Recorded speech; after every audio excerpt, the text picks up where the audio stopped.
দর্শক স্বাগত নিউজ 24 চট্টগ্রাম প্রতিদিনে আপনাদের সাথে আছি আমি সোহাগ বক্স। সরকার ও আদালত আওয়ামী লীগকে নিষিদ্ধ না করলে তাদের নির্বাচনে অংশগ্রহণে কোনো বাধা নেই বলে মন্তব্য করেছেন প্রধান নির্বাচন কমিশনার এম নাসির উদ্দিন। আগামী 6 মাসের মধ্যে ভোটার তালিকা হালনাগাদ করা শেষ হবে বলেও জানান সিইসি। চট্টগ্রামের নির্বাচন কর্মকর্তাদের সাথে মত বিনিময়ে এসব কথা বলেন সিইসি। রতন দাসের ছবিতে নয়ন বড়ুয়া জয়ের রিপোর্ট। সকালে চট্টগ্রামের সার্কিট হাউসে ভোটার তালিকা হালনাগাদ ও ত্রয়োদশ জাতীয় সংসদ নির্বাচন উপলক্ষে নির্বাচন কর্মকর্তাদের সাথে মত বিনিময় করেন প্রধান নির্বাচন কমিশনার এম নাসির উদ্দিন চৌধুরী। এই সময় সাংবাদিকদের প্রশ্নের জবাবে তিনি বলেন, সরকার ও আদালত আওয়ামী লীগকে নিষিদ্ধ না করলে তাদের নির্বাচনে অংশগ্রহণে কোনো বাধা থাকবে না। সরকার যদি কোনো দলকে নিষিদ্ধ ঘোষণা না করে তাদের রেজিস্ট্রেশন দ্বারা আমরা বাদে করতে পারি না। এটা এদের রাজনৈতিক সিদ্ধান্ত অথবা কোর্টের সিদ্ধান্ত, এর বিচার একটা হইতে হবে। এই সময় তিনি আরো বলেন, নির্বাচন কমিশন সম্পূর্ণ স্বাধীন, কমিশনের উপর কোনো চাপ নেই। সুষ্ঠু নির্বাচন করতে সব ধরনের ব্যবস্থা গ্রহণ করবে কমিশন। শাসনতন্ত্রের চাপে এই বিধিবিধানের মধ্যে কাজ করা যে একটা সেটুকুর মধ্যে আছে, অন্য কোনো বহি শক্তির কোনো চাপ আমাদের উপরে নাই, যেটা আগের কমিশনের উপরে 3টা কমিশনের উপর ছিল। আগামী 6 মাসের মধ্যে ভোটার তালিকা হালনাগাদ করা হবে জানিয়ে তিনি আরো বলেন, এইবার আগের মতো আর ভোট হবে না। 5 আগস্টের পরে ভোটের ব্যাপারে জাতীয় ঐক্য সৃষ্টি হয়েছে। 91-96 মতো নির্বাচন অনুষ্ঠিত হবে। 96 নির্বাচন দেখেন নাই, 2001 নির্বাচন দেখেন নাই, 2008 নির্বাচন দেখেন নাই। ওই 3টা নির্বাচন কেন হয়েছে এটা আপনারা বুঝেন, আমরা বুঝি, বলতে চাচ্ছি না, ব্যাখ্যা করতে চাচ্ছি না। এখন সেই পরিস্থিতি নাই। এখন নির্বাচন কমিশন সম্পূর্ণ স্বাধীন। এখানে কোনো ডানে বামে উপরে নিচে কোথাও থেকে কোনো চাপ নেই। এই সময় চট্টগ্রাম আঞ্চলিক নির্বাচনী কর্মকর্তা ইউনুস আলী, জেলা নির্বাচনী কর্মকর্তা বশির আহমেদ সহ প্রশাসনের উচ্চপদস্থ কর্মকর্তারা উপস্থিত ছিলেন। সবার সহযোগিতা নিয়ে ইনশাল্লাহ আমরা কামিয়াব হব।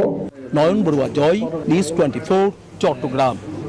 গণতন্ত্র রক্ষায় আওয়ামী ফ্যাসিবাদ সরকারকে তাড়িয়েছে দেশের জনগণ, এমন মন্তব্য করেছেন বিএনপির স্থায়ী কমিটির সদস্য আমির খসরু মাহমুদ চৌধুরী। দুপুরে সন্ত্রাস, চাঁদাবাজি ও নৈরাজ্যের প্রতিবাদে চট্টগ্রামে জাতীয়তাবাদী শ্রমিক দলের সমাবেশে প্রধান অতিথির বক্তব্যে তিনি এই মন্তব্য করেন। এ সময় সংস্কারের দোহাই না দিয়ে দ্রুত নির্বাচন দেওয়ার আহ্বান জানান তিনি। বলেন, জনগণকে সজাগ থাকতে হবে যাতে নির্বাচন নিয়ে আর কোনো ষড়যন্ত্র না হয়। সমাবেশে Chittagong city mayor doctor Shahadat Hossain, Chittagong মহানগর বিএনপির আহ্বায়ক মোহাম্মদ এরশাদুল্লাহ সহ অন্যরা বক্তব্য রাখেন। বড় বড় স্বৈরাচারকে বাংলাদেশের মানুষ বিতাড়িত করেছে। প্রক্রিয়ায় ভিন্ন রূপে, বিভিন্ন রূপে, বহুরূপীর ভাব দিয়ে আর স্বৈরাচারকে আমরা এখানে থাকতে দেব না। ভোট দিতে হবে, নির্বাচন দিতে হবে। বাংলাদেশের মানুষ তাদের প্রতিনিধি নির্বাচন করবে। কক্সবাজারের টেকনাফের জাদিমোড়া পাহাড়ি এলাকা থেকে 17 বন কর্মীকে অপহরণের অভিযোগ উঠেছে। সোমবার সকালে টেকনাফ জাদিমোড়ার পশ্চিমে এই অপহরণের ঘটনা ঘটে। প্রশাসনের পক্ষ থেকে জানানো হয়েছে, বন বিভাগের অধীনে 17 জন কর্মী সকালে পাহাড়ে কাজ করতে যান। এ সময় তাদের ধরে নিয়ে যাওয়া হয়। অপহৃতদের উদ্ধারের চেষ্টা চলছে বলে জানিয়েছে পুলিশ। স্থানীয়ভাবে সূত্রে আমরা জানতে পেরেছি যে এটা 17 থেকে 19 জনের মধ্যে আছে। এখনো পর্যন্ত আমরা 17 জনের মধ্যে উদ্ধারের তৎপরতা চলছে। আমাদের পুলিশ, এবিএন এবং টিএমপি ইনচার্জ উদ্ধার চলছে। চট্টগ্রামের পতেঙ্গা সমুদ্র সৈকতে সৌন্দর্য বর্ধন ও পার্শ্ববর্তী খাল খনন সহ আনুষাঙ্গিক কাজের উদ্বোধন করেছেন city mayor doctor Shahadat Hossain. সকালে পরিচ্ছন্নতা কাজের উদ্বোধন শেষে মেয়র বলেন, মশক নিধন কার্যক্রম চলছে পুরো দমে। মশার উপদ্রব থামাতে নগরবাসীর সহযোগিতা চান মেয়র। খাল পরিষ্কার পরিচ্ছন্ন রাখতে নগরবাসীকে আরও সচেতন হওয়ার আহ্বান জানান তিনি। এ সময় সিটি কর্পোরেশনের উচ্চপদস্থ কর্মকর্তারা উপস্থিত ছিলেন।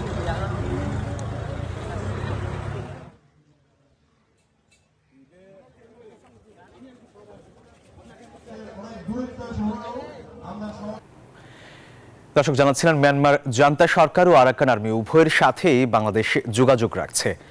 এর বিস্তারিত জানব প্রতিবেদনে। সোমবার কক্সবাজারের টেকনাফের নাফ নদী বেষ্টিত সীমান্ত এলাকা পরিদর্শনে যান স্বরাষ্ট্র উপদেষ্টা অবসরপ্রাপ্ত লেফটেন্যান্ট জেনারেল মোহাম্মদ জাহাঙ্গীর আলম চৌধুরী। এ সময় সাংবাদিকদের প্রশ্নের জবাবে তিনি বলেন, বাংলাদেশ মিয়ানমার সীমান্তের 270 কিলোমিটার পুরোটাই আরাকান আর্মির নিয়ন্ত্রণে হলেও রাজ্যটি মিয়ানমারের। জানান, জান্তা সরকার ও আরাকান আর্মি উভয়ের সাথেই বাংলাদেশ যোগাযোগ রাখছে। এখন পুরোটি আরাকান আর্মির দখলে আছে, কিন্তু দেশটা আবার মিয়ানমারের।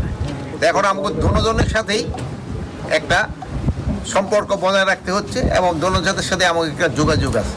মিয়ানমার বাংলাদেশ সীমান্তকে অত্যন্ত গুরুত্বের সাথে দেখা হচ্ছে জানিয়ে স্বরাষ্ট্র উপদেষ্টা আরো বলেন, উচ্চ পর্যায় থেকে তদারকি করার জন্য ইতোমধ্যে উপদেষ্টা মর্যাদার একজনকে নিয়োগ করা হয়েছে।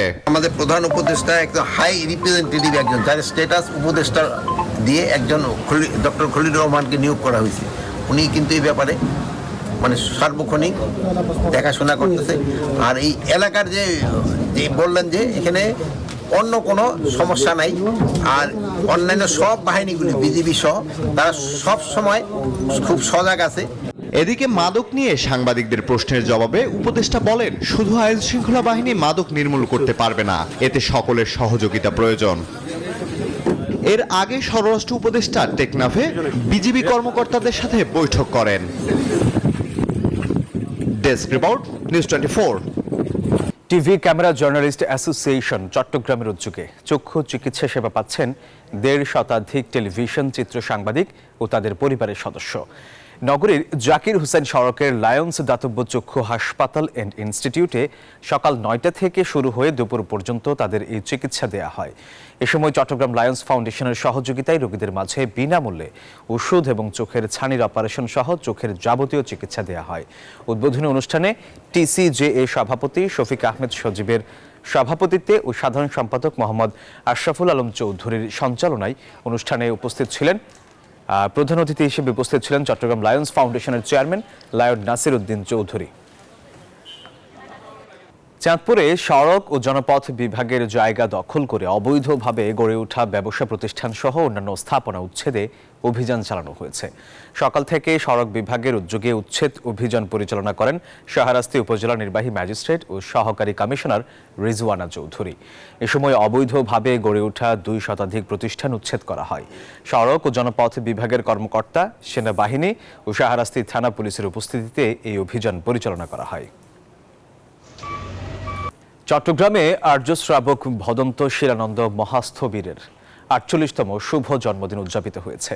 বিকালে রাঙ্গুনিয়া উপজেলায় বুদ্ধ মহাধাতু চৈত্য বিহারে সারাদিন ব্যাপী আয়োজিত অনুষ্ঠানে প্রধান অতিথি ছিলেন ধর্ম মন্ত্রণালয়ের সিনিয়র ট্রাস্টি ও চেয়ারম্যান ডক্টর সুকুমল বড়ুয়া।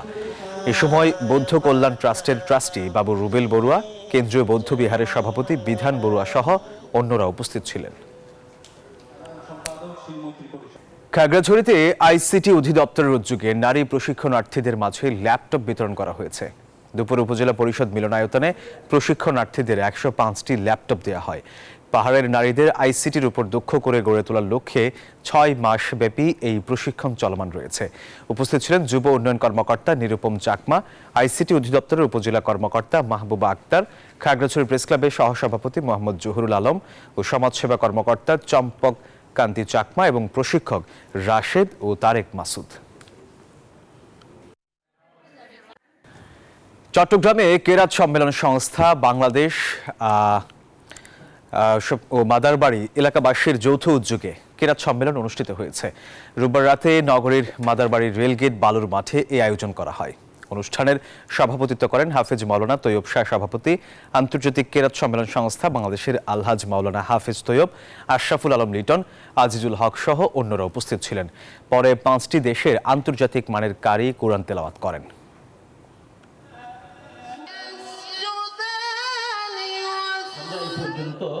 এই বছর গত বছর ওরা হলো কেউ হাফেজ নয়, আলেম নয়, মুফতি। পাহাড়ে জনপ্রিয় হয়ে উঠছে কমলা চাষ। সাজেক ও খাসিয়া জাতের কমলার পাশাপাশি আবাদ হচ্ছে চায়না আর দার্জিলিং জাতের কমলা।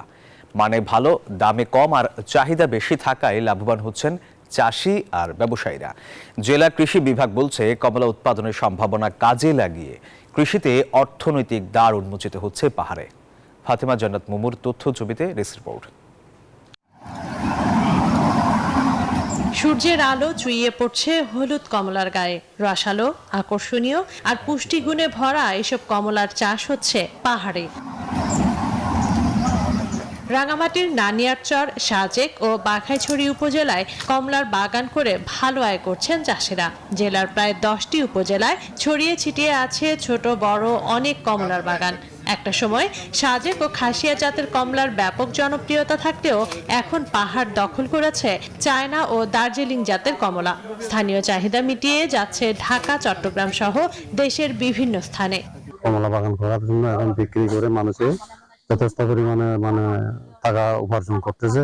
প্রায় 4 বছর আগে থেকে শুরু করছে এটা, এখন মোটামুটি ভালো লাভ করছে। এখন প্রায় 4 লাখ টাকার মতো বিক্রি করছে আর কি।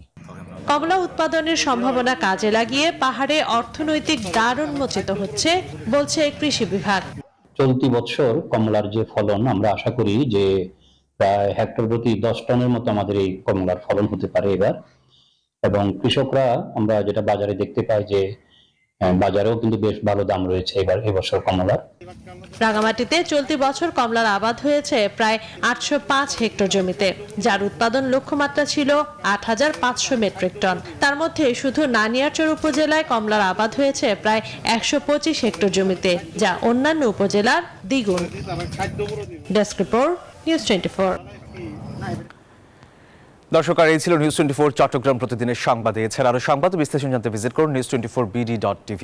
ধন্যবাদ সবাইকে।